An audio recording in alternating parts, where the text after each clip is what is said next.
Mahilig sa magagandang tanawin ang dalagang si Emma. Basta may bago siyang makitang magandang spot sa FB, agad niya itong pupuntahan kahit pa mag-isa lamang ito. At sa dami na ng mga probinsyang napuntahan niya, wala namang nangyayaring masama sa kanya. Kaya maging mga magulang niya, walang magawa sa tigas ng ulo nito. Emma, masyadong malayo ng lugar na yan ha. Makinig ka sa amin. Tanging guide mo lang ang kasama mo. Tapos, nakilala mo lang online. Ano ka ba? Ang tigas ng ulo mo ah. Sansala ng magulang ni Emma. Pero bingi na si Emma at ang kanyang gusto pa rin ang mangyayari. At kinabukasan pagkagising na magulang ni Emma, wala na ang kanilang anak at lumipad na ito sa isang probinsya sa Kabisayaan. Masayang masaya si Emma. Buti nilang at freelancer siya sa kanyang trabaho sa isang financing company. At anytime, pwede siyang mag-leave. 5 araw lang naman ma, payagan niyo na ako. Sanay naman na kayo sa akin. At malayo na ako mama, wala ka nang magagawa. Reply ni Emma sa text ng kanyang mama. Hindi may paliwanag ng mama ni Emma kung bakit nag-aalala ito.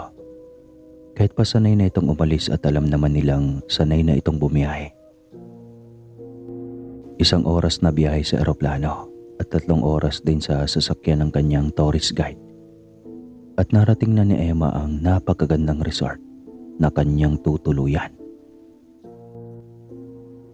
Pinagpahinga muna si Emma ng kanyang tourist guide dahil alanganin na daw ang oras.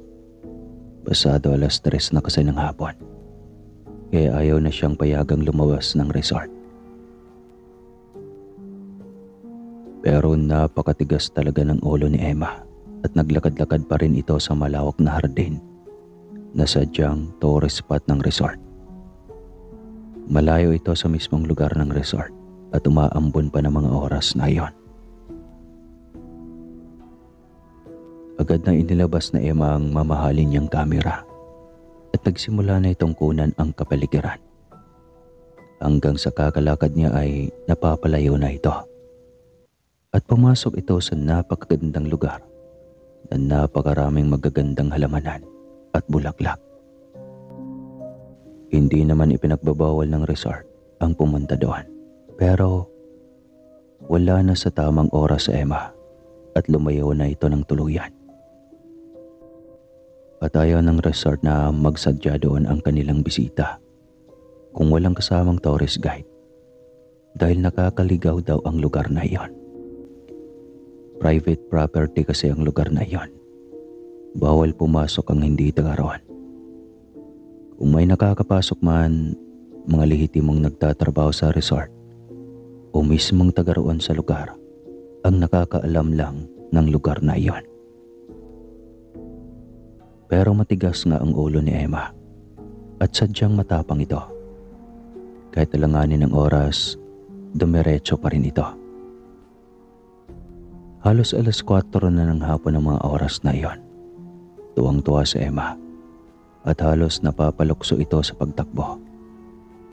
Dahil yun ang kanyang pangarap sa buhay, ang mag-travel at makakarating sa magagandang lugar at kukunan niya ito ng mga larawan. Habang isang nilalang ang lisik ang mga mata, nakatingin sa kanya. At kanina pa siya pinagmamasdan nito. Alam ng nilalang na ito na solo si Emma at alam din niya na naliligaw na ito pabalik sa resort. May naamoy namang mabangong bulaklak si Emma at para bang napakabango nito sa kanyang pangamoy. At parang inaakit siyang puntahan ang lugar na iyon. Kaya naman hinahanap ni Emma ang bulaklak na kanyang naaamoy. At hindi alam ni Emma na isa pala itong patibong. Kilala ang probinsyang iyon sa mga nababalita ang iba't ibang lahi ng aswang ang naninirahan. May mga taong hindi naniniwala, pinagtatawanan lamang nila. At meron din ang mga taong naniniwala at kinakatakutan ang sityo.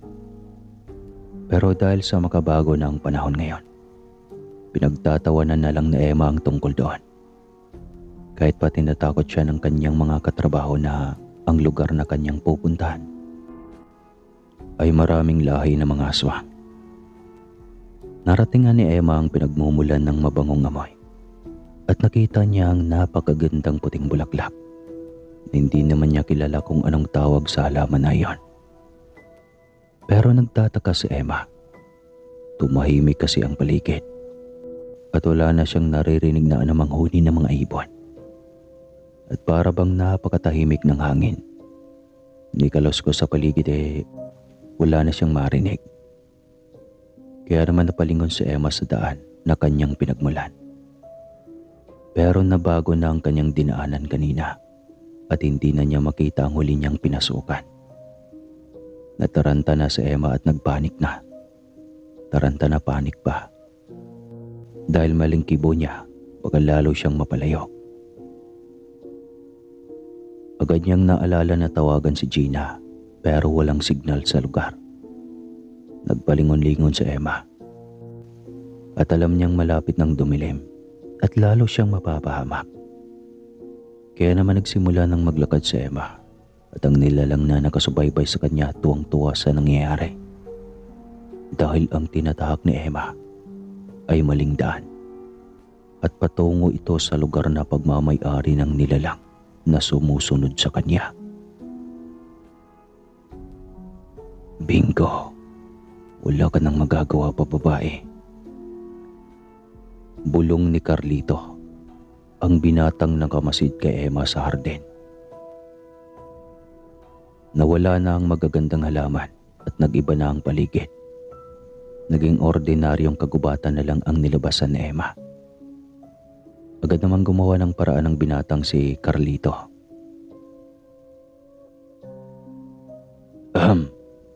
Binibini. Naliligaw ka yata. Bati nito kay Emma. Nahalatang natatakot kay Carlito. Hindi kasi magandang lalaki si Carlito at maitim pa. Tapos mahaba pang buhok. Naka-check-in ako sa resort dyan lang sa malapit sa highway. Pwede mo ba akong tulungan makabalik doon? Abay, oo naman, Binibini. Halika dito. Halika. Dito ang daan. Agad na nahawakan ni Carlito si Emma. At mahina itusok kaagad ito sa balat ng dalaga na isang likido. At agad na nahilo si Emma at nawala ng malay. Ilang sandali pa buhat-buhat na ni Carlito si Emma at dinala sa kanilang sityo. Ang lugar na iisang pamilya ang naninirahan. Ang pamilyang iniiwasan sa lugar dahil nasa kanilang lahi ang matatapang na lahing aswang at ang lahing mangbabarang.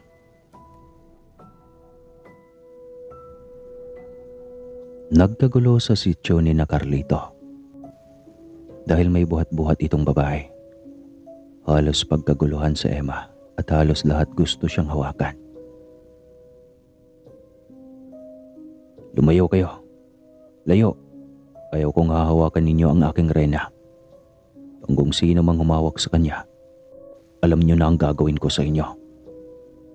Sigaw ni Carlito. Carlito, ano na naman ang dala mong iyan? Baka panganib na naman sa ating lahat ang dala mong iyan. Wala kang kadalaan. Mula ngayon, wala na kaming kinalaman sa mga ginagawa mo. Isa kang hangal, wala kang utak. Pati kalahi mo, idinadamay mo. Sermon ng kanyang ina na isang mambabarang at ilang maling gawain na ba ni Carlito ang kanyang ginawa ng paraan. Subalit, bingi rin si Carlito sa mga sigaw ng kanyang ina. Ang mahalaga para sa kanya may bago na naman siyang rena. Ilang babae na ba ang dinala doon ni Carlito at ginayuma? Pero kalaunan namamatay ang mga ito dahil sa matinding orasyon na gayuma na ginagawa ni Carlito. Wala kasing babayang magkakagusto sa kanya dahil sa kanyang anyo at sa klase ng kanilang pamumuhay. Muling may itinurok si Carlito sa balat ni Emma para lalong tumagal ang pagkakahimbing nito. Walang kamalay-malay si Emma na nasa gitna na siya ng panganib at pwedeng hindi na siya makabalik ng buhay sa kanyang mga magulang. Halos tumulo ang laway ni Carlito nang makita ang kaanyuan ng dalaga. Napakaputi nito at napakaganda. Sa edad na Emma, sariwa pa ito. Napakabango, kaya naman halos matulala si Carlito sa kanyang nakikita. Wala pa kasing nagiging naobyo si Emma buhat nang magtapos ito ng pag-aaral. At dahil nga sa takbo ng buhay niya, ay independent woman ito. Kinabukasan, alas 7 pa lang ng umaga. Maaga si Gina na kumatok sa kwarto ni Emma, pero walang sumasagot. Kaya agad siyang kumausap ng mga staff sa resort. At tinanong niya kung lumabas na ba sa kwarto si Emma. Pero hindi makasagot ang mga staff at sinabing hindi pa nila alam. At hindi pa nakikita ang guest sa naturang kwarto. Nag-alala si Gina dahil alam naman ni Emma na dadating siya sa ganoong oras. At dapat handa na ito. Kaya naman nanghiram na ng susi ng kwarto si Gina sa mga romboy. At agad nilang binuksan ang kwarto ni Emma. Nagulantang si Jenna dahil halatang hindi man lang nahihiga ng kama ni Emma. At ang gamit nito ay hindi pa nabubuksan man lang. Halatang hindi doon natulog si Emma. Kaya naman nagpanik na ang lahat. Nagpatulong sa mga staff si Jenna at hinanap nila si Emma sa paligid.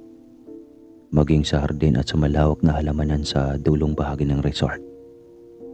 Tinatawag nila ang cellphone ni Emma. Pero nakapatay ito. At hindi talaga nila nakita si Emma. Halos maghapon si Gina na hindi mapakali. At hindi naman niya matawagan ang mga magulang ni Emma. Dahil wala pang 24 oras na nawawala ito. Maging ang pagre-report sa pulis ay hindi rin nila magawa. Dahil kailangang 24 oras itong nawawala. Kinagabihan, nananatiling tulog si Emma. At sinisimulan na ni Carlito ang isang orasyon kung saan oras na magising si Emma, sasambahin siya nito at mawawala na sa sariling bait ang dalaga. Carlito, napakatigas ng ulo mo. Iyan rin ba ang orasyon na gagawin mo sa kanya? Wala ka talagang kadalaan. Ilang kadalagahan nang namatay dahil sa orasyon mong yan. Ikaw ba hindi titigil sa iyong ginagawa? Pinipilit na nating magbago, Carlito. Kinakatakutan na tayo ng mga tao kung gagawin mo iyan. Baka ilang araw lang, mamamatay ang dalagang iyan. Nag-iisip ka ba? Sigaw ng ina ni Carlito. Huwag kayong makialam, ma. Lagi na lang kayong nangingialam sa akin. Matanda na ako at hindi nyo na ako responsibilidad. Kung gusto ninyong magbago, bahala kayo sa buhay ninyo. Pero sa sitwasyon ko, kahit kailan walang nagmamahal sa akin. Gusto kong mag-asawa, gusto kong magkaanak. Pero hindi isang dalaga dito sa lugar natin walang nagkakagusto sa akin. Napakalupit nila sa akin. Dahil ba hindi ako magandang lalaki, kagaya ng ilang kabinataan sa lugar na ito. Hindi ako papayag, ina. Akin na ang babaeng ito. Walang nagawa ang ina ni Carlito at pinagtulakan siyang palabas ng bahay nito. Habang natatapos na ang orasyong ginagawa ni Carlito, at kumikibo na si Emma kung ano-anong ipinapainom ni Carlito sa dalaga. At pilit na itinuturok sa kanyang balat ang mga orasyon at mga katas na mga halamang gubat at kung ano-ano pang kaalaman na natutunan niya sa kanyang lolo na isa ring magaling manggayuma. Hanggang sa magising na si Emma at natulala lamang ito. Bumangon na para bang kilalang kilala niya si Carlito. Samantalang sina Gina pagod na sa paghahanap sa kanya. At dahil tago ang lugar ni na Carlito, hindi ito napapasok ng mga tao. At hindi pwedeng makarating doon sina Gina. Dahil alam ni Gina na mapanganib ang lugar na iyon. Gising na pala ang reyna ko. Ano ang gusto mong kainin? Ipagluluto kita. Gusto mo ba ng masarap na manok o karning baboy ramo? Kahit anong prutas sabihin mo lang sa akin at ibibigay ko sa iyo. Wika ni Carlito. Tumango lamang si Emma at halatang wala na ito sa sariling bait.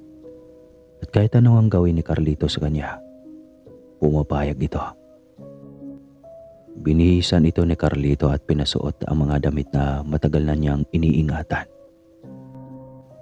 Na ang lagi niyang sinasabi, ang mga damit na iyon ay ang magsusuot lamang ay ang kanyang mga reyna o asawa. Nagsimula na namang nag-report sa pulisya sina Gina at tumulong na ang mga pulis sa paghahanap, pero kahit naman mga pulis hindi makakapasok sa sityo ni na Carlito. Dahil natatakot ang mga ito, kaya naman hindi nila alam na nandoon sa loob ng sityo si Emma. Dumaan ulit ang maghapon at tuwang-tuwa si Carlito. Pinagsawaan nito ang katawan ni Emma at asawa na nga ang turing nito habang sunod-sunuran sa Emma. At halatang wala na ito sa sariling pag-iisip. Nakapublish na sa mga pahayagan ang mukha ni Emma at alam na rin ng mga magulang nito na nawawala ito. Kaya naman agad na pumunta sa lugar na iyon ang mga magulang ni Emma. Nakailang araw din ang mga magulang ni Emma sa naturang resort, pero wala silang makuhang magandang balita tungkol sa kanilang anak. Pero maswerte pa rin ang dalagang si Emma. Sa ikatlong araw, hindi na nakatiis ang ina ni Carlito at kinontra ang gayuma. Inalis ng ina ni Carlito ang gayumang nasa dugo ni Emma. At kinabukasan nga pagkagising nito, galit na galit ito kay Carlito at pinagsasampal dahil nararamdaman niya na ginagamit siya nito.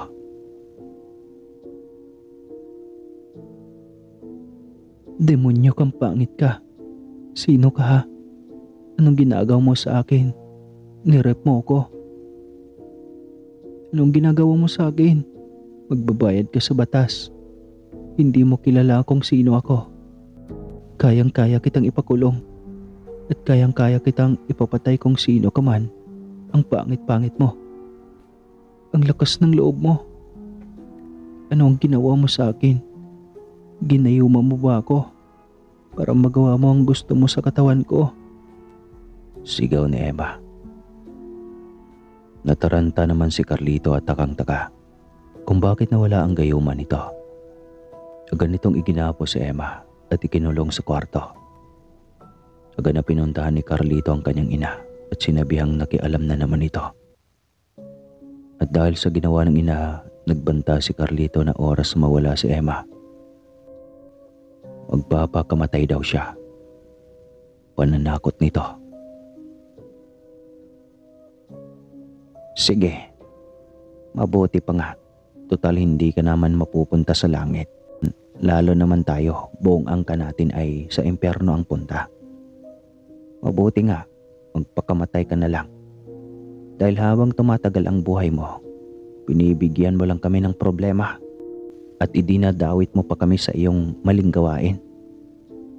Ang ating lahi ay dahan-dahan ng nagbabagong buhay. Pero ikaw, Carlito, lagi mong inilulubog sa impyerno ang buhay mo. Halos magwala naman si Carlito sa galit ng kanyang ina. Halos magbago ang anyo nito. Nagiging malaking aso at napakaraming balahibo sa galit. Tumataas ang mga buhok nito at humahaba maging ang mga kuko. At galit na galit ito na nagwawala. Nananakit ito ng mga taong nakakasulubong sa sityo nila. Kaya naman kinakatakutan si Carlito ng kanyang angkan. Kinabukasan, itinakas ng nanay ni Carlito si Emma at ibinalik sa resort. Nagpasalamat naman si Emma sa ina ni Carlito at sinabing huwag mag-alala at hindi na niya kakasuhan ito. Nagmakaawa naman ang ina ni Carlito na sana huwag sabihin sa ibang tao pa ang mga nangyari at ang mahalaga ay buhay si Emma. Dahil sa pagmamakaawa ng ina ni Carlito, naunawaan naman ito ni Emma. Ano pa nga ba ang magagawa niya? Siya rin naman ay isang matigas din ang ulo. At siya rin ang may kagustuhan na pumunta sa lugar na iyon. Kaya wala na siyang magagawa pa. Pagbalik ng ina ni Carlito sa kanilang sityo, nakita niyang nagpakamatay ang kanyang anak. Uminaw ito ng lason at pinagsasaksak niya ang kanyang dibdib. Lumuluha ang ina ni Carlito. Pero para sa kanya, yun na yung hudyat ng katahimikan sa kanilang angkan. Dahil halos lahat naman ay nagbago na.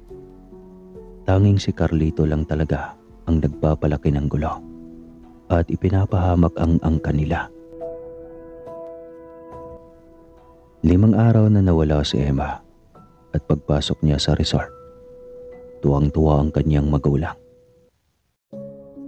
Ipinalabas na lang niya na siya ay nawala sa kagubatan at kinupkop ng isang pamilya na hindi niya kilala. At siya ay nagkasakit kaya natagalan siyang hindi makalakad. Naniwala naman ang mga pulis maging ang kanyang mga magulang at agad na silang lumipad pabalik ng Maynila. At ilang buwan pa ngang nakaraan, hindi na dinatnan ng buwan ng dalaw si Emma. Alam niyang buntis siya. Takot na takot si Emma dahil alam niyang aswang si Carlito. At alam niyang mananalaytay sa dugo ng anak niya ang dugo ni Carlito. Ano ang mangyayari sa kanyang anak? Kaya naman napilitan siyang umamin sa kanyang ina. Dinala si Emma ng kanyang ina sa isang kumbento kung saan doon nag-i-stay ang mga kagaya ni Emma ang sitwasyon. Mahirap ipaliwanag pero inalagaan sila ng mga pare. Dahil na rin sa nangyari, naging malapit sa Diyos si Emma.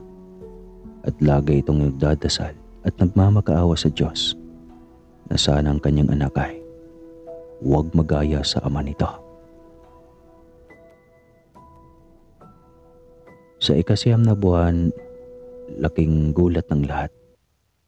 Napakalusog ng anak ni Emma at wala na silang makitang kakaiba sa bata. Pinaniwalaan na lang ni Emma at ng mga magulang nito na ang nananalaytay sa dugo ng bata ay dugo nila. Sinabi ng mga madre at pare na hindi pa agad-agad lalabas kung anumang dugong nananalaytay sa bata. Sa edad 7 doon pa lamang makikita ni Emma kung ano ba talaga ang kanyang anak. Lumaki naman ang anak ni Emma na normal. Napakabait na bata at pinag-aral nila sa isang Catholic school. At pinagabayan sa mga madre at pare. Tinuro ang magdasal at pinaliwanag nila ang sitwasyon. Tuwang-tuwa si Emma dahil ang anak niya ay normal. At kasama niya ito hanggang pagtanda at hindi na siya nag-asawa pa. Hindi malimutan ni Emma ang bangungot na nangyari sa kanya sa lugar na iyon. Pero para sa kanya, isang maganda ring karanasan ang pangyayari dahil nagkaroon siya ng mabait na anak at kasama niya hanggang sa kanyang pagtanda. at tuluyan ang pumasok ito sa seminaryo at nagpari na ito. At kinalimutan na ang lahat. Wakas,